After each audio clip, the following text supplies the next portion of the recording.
مساء العسل، مساء الحلاوة على عيونكم الجميلة يا حبايب قلبي، عاملين ايه؟ هنعمل النهاردة احلى صينية عزيزة لذيذة زي ما بيقولوا عليها، على عزيزة الدمياطي، على طريقة ام بوتة، الطريقة المظبوطة، طريقة ام بوتة للمقادير المظبوطة حبيباتي. معايا حبة كنافة من رمضان كده مركونين في الفريزر. تعالي يا قمر كده اطلعي نقضي بيك حاجة حلوة كده ونعمل بيك حاجة حلوة. هنكسرها كده تكسير كده بايديا، هي مش محتاجه، عايزه تضربها في الكبه ده براحتك، انا بعملها بايدي واخدها في طبق واسع كده اتصرف فيها، اقطعها حتت صغيره. طبعا انتوا عارفين ام بوته وحاجاتها المظبوطه، وعارفين طبعا انتوا بتوفروا مع ام بوته. طبعا حبه الكنافه دي انت كنت مستنيه تجيبي عليها اكتر عشان تعملي صينيه كنافه حلوه كده كبيره. لا يا حبيبتي، تعالي كده، جبت كوبايه الميه المغليه. انا مش هاخد الكميه دي كلها، هناخد التلات ارباع الكميه لان انا ما عنديش الا لتر لبن واحد، فانا محتاجه تلات ارباع الكميه دي اخد منها واسيب حبه في الطبق. هتشوفوهم الوقت. هدوب حبه الكنافه دول كده بالمضرب.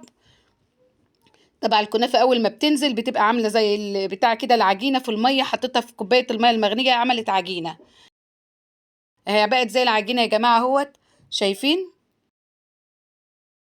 سلك المضرب منها عشان كلكعت في المضرب. البريت للبن.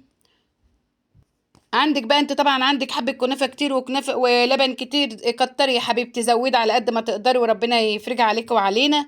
كل واحد بيعمل ايه تبع امكانياته. تمام يا جميل انت وهي يا قمر. دوبنا الكنافه في اللبن، فلازم احنا بقى لا ناخدها على الخلاط لا نضربها بالبلندر. ما عندكيش هاند بلندر خدها على الخلاط، ما فيش خلاط تضربي بالهاند بلندر، ما فيش ده ولا ده، افضلي اضربي بايدك لغايه ما ربنا ييسرها علينا يا جميل انت وهي.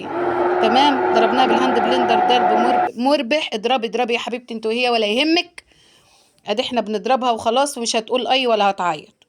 تمام يا جميل انت وهي. تمام. الهاند بلندر هننزل ايه، خلاص بصوا ده التقل اللي انا عايزاه، ما شاء الله كانك حطيتي فيها نشا او حطيتي حاجه تقلت اهي معايا نفه في اللبن. هننزل بحبه جوز، عندك جوز حطي، ما عندكيش جوز ما تحطيش، دي براحتك حسب الموجود عندك يا قمر. هنقلب حبه الجوز. السكر بحط لكل كوبايه لبن معلقه ونص معلقتين، طبعا رغبتك برضو. اللبن 5 كوبايات، زودي زودي ولا يهمك. السكر برضو الكتير عندنا ما هوش مشكله يا قمر انت وهي. تمام. وصلنا للحبة دي، هنحط حتة الزبدة. لازم الزبدة، مش هقولك ما تحطيش، لازم الزبدة طبعا عشان هتديها طعم، هتديلها قوام حلو. هنقلب حتة الزبدة، طبعا هي بتغلي الزبدة هتسيح ما شاء الله اهي. اهم حاجة في الموضوع ده كله هو ده السر الخطير ده يا قمر في العزيزة، واي حاجة فيها لبن، وهرجع اقول لكم الفيديو بتاع عاشوره ارجعوا له تاني. اسانس الحليب يا قمر انتوا وهي.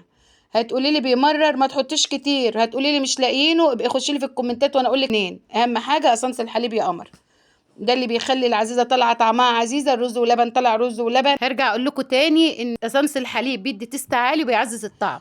تمام. حطينا هنرجع بقى نجيب معلقتين نشا وهندوبهم في الميه بتاعتنا. طبعا النشا علشان نمسك يعني نديلها القوام اكتر، تبقى ماسكه شويه. هي تقيله بس هنتقلها بمعلقتين نشا فقط لا غير. دوبت النشا في حبه ميه وهنزل بيهم حبه حبه. بصوا ما شاء الله، كل ما تقلبي كل ما هتتقل وهتوصل للقوام اللي احنا محتاجينه. وصلنا للقوام المظبوط يا امارات ما شاء الله، ولا حول ولا قوه الا بالله. هننزل بقى في الصينيه بتاعتنا بالمقدار لغايه ما الصينيه تاخد مننا اللي هي محتاجاه. هسيبهم على جنب، طبعا مش هيترموا يا جميل انت وهي، ام بوته هتقوم بالموضوع كله.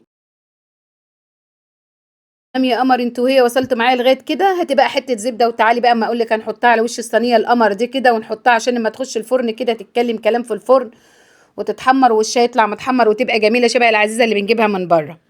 طبعا انتوا عارفين ام بوته ومقاديرها المظبوطه، مفيش حاجه ام بوته بتقول لكم عليها ما بتبقاش صادقه يعني. هنسيب الصينيه تبرد شويه بعد ما عملنا الحركه بتاعتها دي، نبردها خالص، بردها براحتها خالص لغايه ما تبرد معاكي.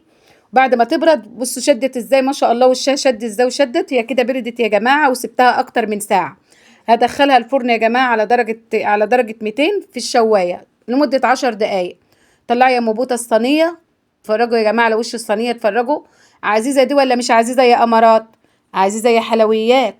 تسلم ايديكي يا ام بوته. طبعا يا حبايبي ما تنسوش تدعموني وتشتركوا في القناه وتحطوا لايك. شوفوا يا جماعه انا استعجلت عليها، ما سبتهاش تبرد قوي علشان بصراحه احنا عايزين ناكلها بالف هنا وعافيه على قلبنا. اشوفكم في فيديو جديد يا حبيباتي.